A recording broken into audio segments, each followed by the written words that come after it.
In a world full of distractions, there is one big question on every dog owner's lips. How do I become more than just the person holding the other end of the leash? We all get dogs with a dream in mind, a vision of the future. And if right now your everyday reality isn't quite that picture you had in mind, you are in the right place. It really doesn't have to be this way. You absolutely can and will be more to your dog than just the person who gets in between them and the world. The key is you need to be more sexy. More sexy than the neighbourhood cat. More sexy than the jogger in the park. More sexy than that half-eaten hamburger they just found on the floor. And yes, even more sexy than the dog across the road. I'm Tom. And I'm Lauren. Together we're Absolute Dogs. And you're listening to the Sexier Than a Squirrel podcast.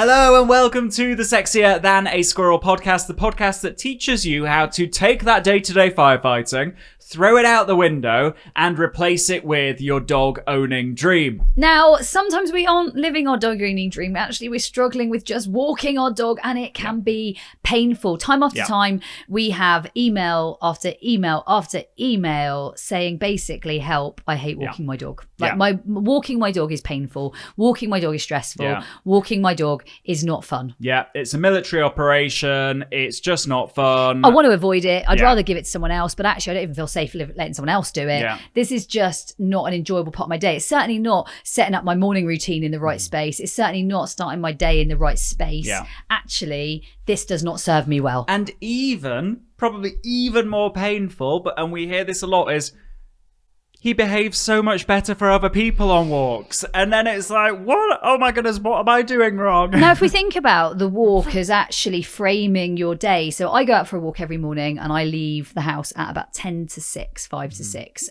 Harder in the winter, I'll be honest. So sometimes later in the winter. But this time of year, actually really, really lovely. So about 10 to 6, we go out and we take Brave out and a couple of the others.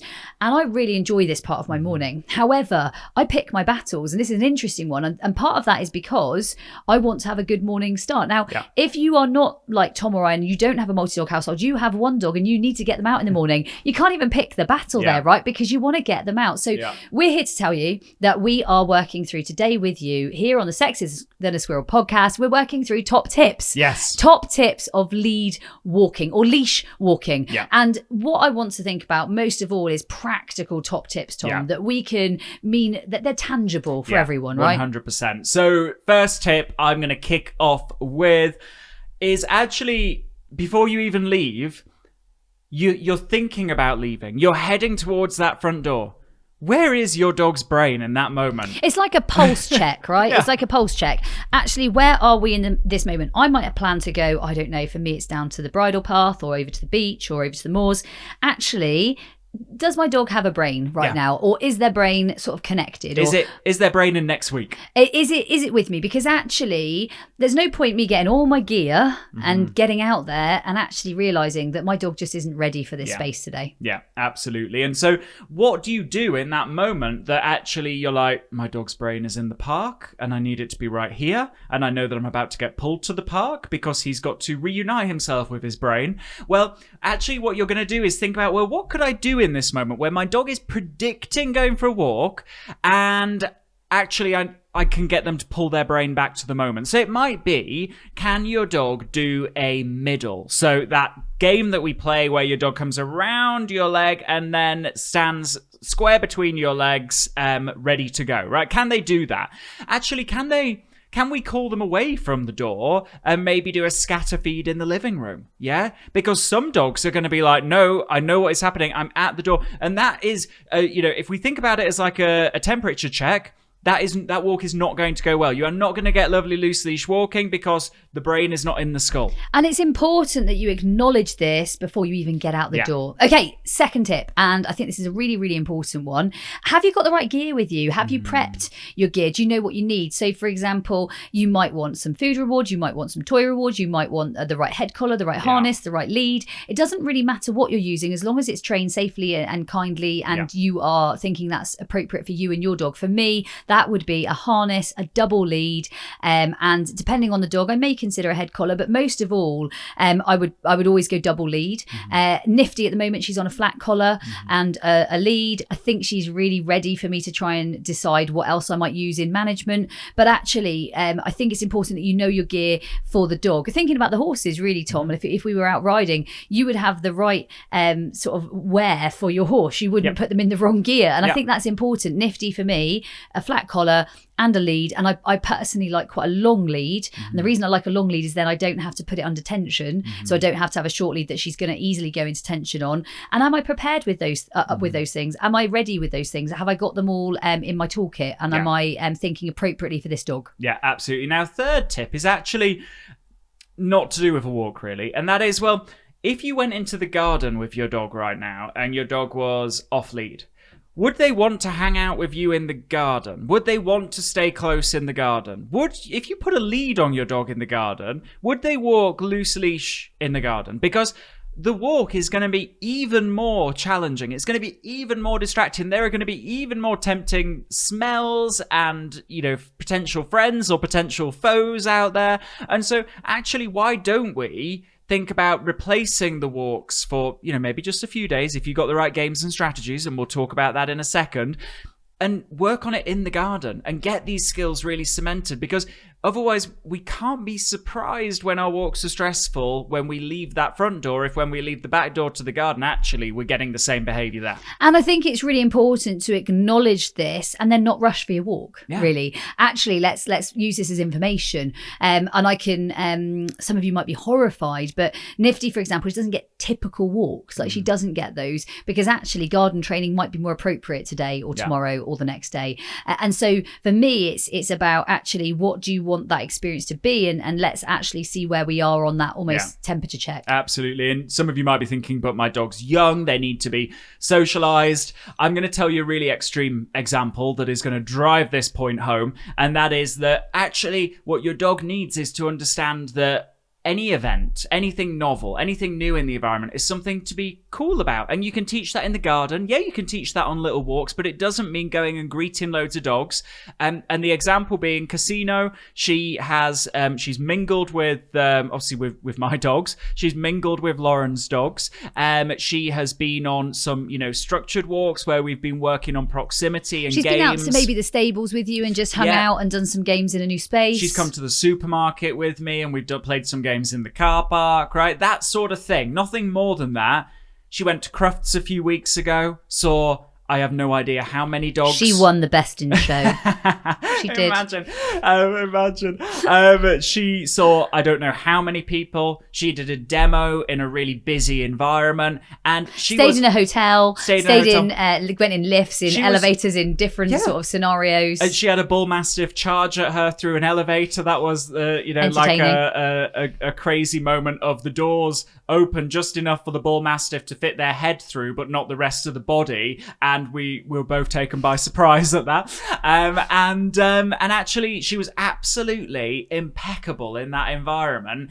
And it was not through conventional socialization. In fact, that would have probably created a much worse picture. A very different dog, actually. And I think this is where we turn it all on its head. And so actually trust the process here. Garden, house, confident training and sensible opportunities managed well can actually take you to a whole new space. One bad experience will far outweigh 100 good ones. So we need to be very guarded about making sure we don't put them in a situation where they'll have a bad experience. And we need to, in a very structured way, make sure they have loads of good experiences. And the cool thing is every time you play a game with your dog, every time they see something and they're cool about it, not actively looking to expose them, they are good experiences. That's tipping the balance towards an optimistic, confident and calm dog that could go to Crufts and think, this is weird, but it's fine.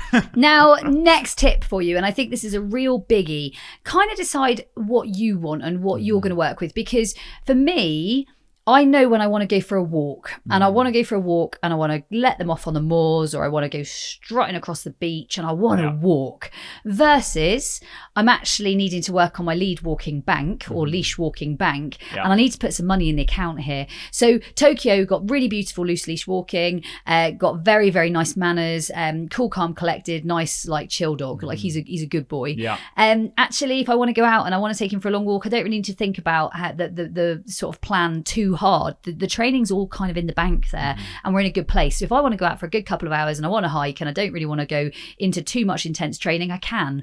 Equally, Nifty, much younger dog, very different brain, very different sort of just type of beast, really. And so for me, I would either go and choose to just let her off lead. So I'd go and park somewhere where I can actually play a couple of games and let her off lead. Yeah. Or I would work on my games and my loose leash sort of plan. What I wouldn't do is expect her to walk a long way to the place we're going and me and her feel great at the end of it. Yeah. Like, I just think you've got to get your expectation right, and you've got to set your expectation up for what your reality is. Yeah. And for me, I know if I was to put her on a lead and I was to head somewhere nice, just like Bet, or and I'm sure Bet's her mother from another, yeah, she literally, Bet is like literally Nifty is reincarnated Bet, but Bet's still here. So for me, they're the same dog. Like they're so similar, and you could just see her ramboing, like with her front legs. She would be like I can just imagine a terrier doing this. Love the terriers, loads of terrier love out there. But she'd be like pulling on her front end and kind of like, she's that type of dog. And so for me, I'm going to have to put way more in the bank there before I expect her to be able to get to a park or a beach or anywhere like that on lead without having a big battle. I'm feeling pretty crappy about it. Yeah. Right. And that's, that's the thing, guys, that we've got to realize that our dogs, they have their strengths and their weaknesses, and what you might have to input more on with your dog, actually somebody else might not have to input on that with their dog quite so much, but they will have something else that they need to input on. And comparison is the thief of joy. And actually we've got to think, we're on this really cool journey with our dogs, and we get this opportunity to teach crazy cool proximity, because dogs like Nifty, dogs like Bet will be the first ones to say, no, the value's not good enough if it's not. So it makes you an amazing dog owner, it makes you an amazing trainer, and they'll show you where the value is. So actually you do get what the picture is, and you get to work on it. And I think that's the important thing. You get to work on it. Now, you might be wondering, how do I work on this? Well, we've actually got this taken care of for you. We're really excited about it. And that is, we've got a brand new, and when I say brand new, it's brand new, never before seen, Barkley loose leash walking program, or we call it the stop pulling on lead program, because actually that what we want to do is take you from wherever you are right now to that stress-free walk. And what we've got for you is really, we've boiled down what are the core games, strategies and techniques that we use to transform all our dogs, whether they're a Nifty or a Bet or a Casino or a Tokyo, to actually the same picture. And I think sometimes it can, you can look at all of our dogs and you can say, oh, they're all the same. They did not all start the same. Quite different, and every dog had, slightly different input in a different way. And so what we've done in this program is actually boiled down what are the core things that we would do to move you from where you are right now to where you want to be. It's just £27. You can take part in it anywhere in the world. And you get to keep it for life. Yeah. So this is your course for life. Practical, very practical, so that, when you jump in and you get immediate access, you can start doing very practical games and strategies with your dog today, just £27. And the way that you can jump into that is absolutedogs.me/stop pulling. And if you're a Training Academy member, well, you don't need to worry, because you can just log into your Training Academy dashboard and you'll see it right there. And we've got all of this taken care of for you. Most of all, there's a plan. Yeah. And I think that's the most stretching part of day-to-day life, is when you don't know what the plan is. Mm-hmm. This is your plan. This is your loose leash walking success. It's £27. It's in one simple package. Yeah. It's digital in the sense that you don't need to wait for anything. You can start immediately. Just remind me again, Tom, the web address where we need to head. absolutedogs.me/stop pulling. There is your answer. So, next tip that we've got for you is actually to consider your tension in this and consider your awareness in this. And I know we spoke in a previous episode about how, that horse trainer of mine said you can't ride the what ifs, and that's exactly it. Sometimes we're so tense and we've decided it's all going so wrong that we almost forget about all the tools that we've got. We forget about all the games and strategies that we've got, and we, just like our dogs who are, you know, pulling ahead, predicting one step to the next, we can fall into getting our head down and just getting through it to make it finish, right? And I think that's the whole picture there, right? Like sometimes we just want it over. Now that's not the right deal. That's not the way. That's definitely not going to be conducive to a happy, healthy life together. No, absolutely. So next tip that we've got for you is being smart about where you walk your dog. And what we mean by that is there'll be certain places where probably your dog's brain is a little bit more in their skull and you've got a little bit more opportunity to work with them. And Tom and I would also say not just where but also when, because I think that's really important. For me, we walk at very early in the morning, so we get up very like 10 to 6, and so actually we see very little, and we're not getting up to see very little. It's just the first part of our day and we get up then, but I actually like that we see very little, so it means I actually need to take slightly less responsibility when I'm out there. Whereas if I was picking to walk midday, I'd have to take slightly more responsibility. And I think being able to acknowledge that and be aware of that, I think is quite important, because you start to see actually this is my responsibility, this is their responsibility, and these change either where I'm walking or also when I'm walking. So actually if I'm walking at certain times of the day or certain places, I think I need to change my level of responsibility. So I kind of think knowing how much I need to be playing responsible. Absolutely. I remember when Ketone was a puppy, you know, she'd have this lovely loose leash walking. She had great value for proximity, and then if I took her to a grassy area, all of a sudden it was like, no, there is no value for proximity. And it's not that the value for proximity wasn't there. It's that the value for the smells on the ground was absolutely there. And so we worked on loads of hours in the saddle and rehearsal on pavement and different types of pavement, and even moorland was better than grass. So we did, and the beach, and we play around to the point where actually, you know, the grass, because she'd had that rehearsal bank account of just walking nicely on leash, when we then started to go to grassy areas again, she's like, hey, I'm staying with you regardless of whether I'm on lead or off lead. And to the point where the other day, and I posted a video on my profile, some of you might have seen it, where she was by my side, she was off leash, all the other dogs were like being dogs, and I was literally saying to her, Ketone, go be a dog, you can go be a dog, please go be a dog. And she's like, the value's here though, I'm being a dog, I'm being my very best dog right here. And she was totally fine with just staying close, and we were in a really distracting environment. So when we say that your struggle can be transformed, I think you've got to realize that putting your energy and efforts and intention in the right direction in that, with the games and strategies, which you're going to get in the mini course, the Stop Pulling on Leash mini course, so that's taken care of for you.